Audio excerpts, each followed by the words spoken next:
తీసుకుంటున్నామని నల్గొండ జిల్లా వైద్య ఆరోగ్య శాఖ అధికారి కె రాహుల్ అన్నారు.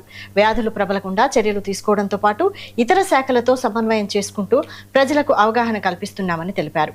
అనుకోని సందర్భాలలో ఏదైనా సంఘటనలు జరిగితే వెంటనే ఎలా స్పందించాలన్న విషయంపై కూడా ఎప్పటికప్పుడు సమావేశాలు నిర్వహిస్తున్నామని అంటున్న జిల్లా వైద్య ఆరోగ్య శాఖ అధికారి రాహుల్తో మా senior correspondent Ramakrishna face to face. Nalgonda జిల్లాలో ఉన్నటువంటి అన్ని ప్రాంతాలను పర్యవేక్షిస్తూ ఎప్పటికప్పుడు అవసరమైన సూచనలు కూడా చేస్తున్నారు. దీంతో పాటుగా గ్రామ పంచాయతీలు, మున్సిపల్ కార్పొరేషన్లు, మున్సిపాలిటీలకు సంబంధించిన అన్ని విషయాలపై కూడా వారికి అవగాహన కల్పిస్తూ సీజనల్ వ్యాధులు పడకుండా డిఎంహెచ్ఓ గారు అయితే చర్యలు తీసుకుంటారు. ప్రస్తుతం మనతో పాటు నల్గొండ డిఎంహెచ్ఓ రాహుల్ గారు ఉన్నారు.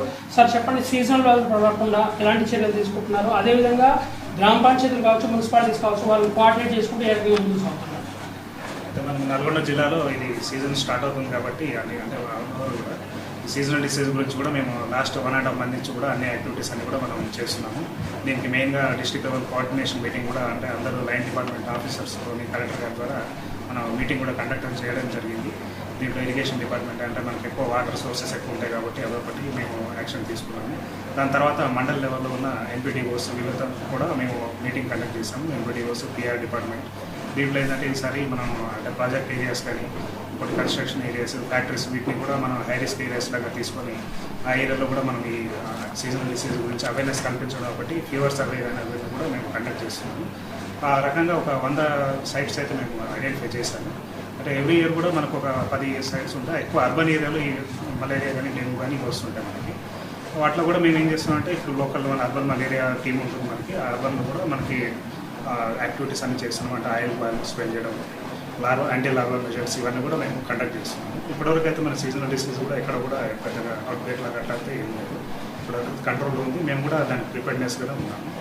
ప్రధానంగా చెప్పండి, గ్రామ పంచాయతీలు, మున్సిపాలిటీలకు సంబంధించి ఎక్కువగా ఉండే పరిస్థితుల్లో ఈ సంబంధిత శాఖలు అంటే గ్రామ పంచాయతీలు కావచ్చు, మున్సిపాలిటీలు ఏ రకంగా కోఆర్డినేట్ చేస్తున్నారు?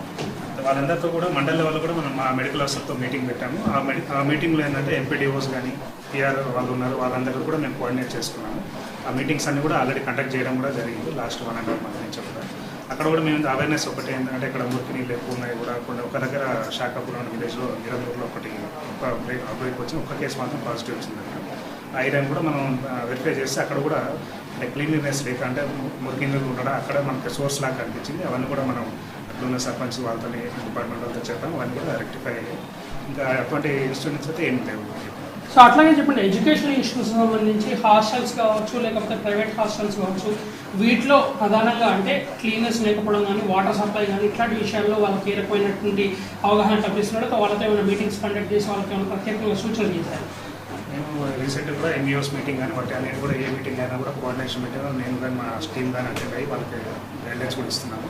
దీనికి సంబంధించి ఎస్ఓపి కూడా మేము ఒకటి అంటే ఇంటర్ డిపార్ట్మెంటల్ అంటే హాస్టల్స్ కానీ అన్నిటి కూడా వెల్ఫేర్ హాస్టల్స్ వాళ్ళందరూ కూడా ఎస్ఓపి లాగా ఇచ్చాము. అంటే మేము ఏంటంటే ఈ సీజన్లో ఫస్ట్ అంటే వర్షాలు వచ్చినప్పుడు డెంగ్యూ, మలేరియా వస్తుంది.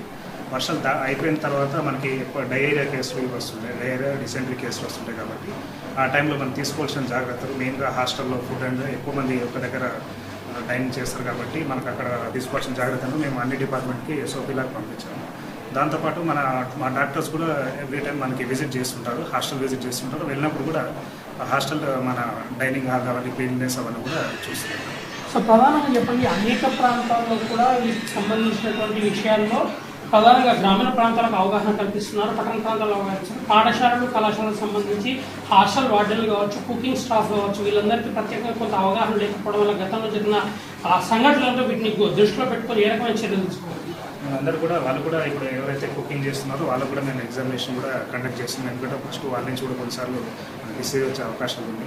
ఇంకోటి మన ఫుడ్ అనేది ఎట్లా ప్రిపేర్ చేయాలి, ఒకవేళ అంటే మనకి అటువంటి ఫుడ్ పాయిజనింగ్ కేసు అయినప్పుడు ఎటువంటి జాగ్రత్తలు తీసుకోవాలి, ఇమీడియట్గా అంటే మనకి ఫుడ్ పాయిజన్ అయినప్పుడు చాలామంది కూడా ఎఫెక్ట్ అవుతారు కాబట్టి ప్యానిక్ సిచ్యువేషన్ ఉంటుంది.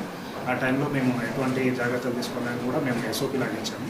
ఫస్ట్ మా మెడికల్ ఆఫీసర్ నుంచి కూడా ఇన్ఫర్మేషన్ తీసుకుని తర్వాత వాళ్ళకి ఎక్కడైనా అంటే సర్వీస్ ఏ హాస్పిటల్ కానీ అక్కడ ఉంటే ఇమీడియట్గా రెస్పాండ్ అయ్యేటట్టు కూడా మనం చేశాము. మొత్తంగా నల్గొండ జిల్లాలో సీజనల్ వ్యాధులు ప్రబలకుండా అవసరమైన చర్యలు కూడా తీసుకుంటామని చెప్తున్నారు. దీంతో పాటుగా ఇతర శాఖలను సమన్వయం చేసుకుంటూ ఎప్పటికప్పుడు వాళ్ళకి అవసరమైన సూచనలు అందిస్తూ పర్యవేక్షణ చేయడం ద్వారా జిల్లాలో సీజనల్ వ్యాధులు ప్రబలకుండా అవసరమైన చర్యలు తీసుకునే దిశగా ఇప్పటికే తీసుకున్న చర్యలతో పాటు భవిష్యత్తులో కూడా అప్రమత్తంగా ఉంటామని డిఎంహెచ్ఓ అయితే చెప్తున్న పరిస్థితి కనిపిస్తుంది.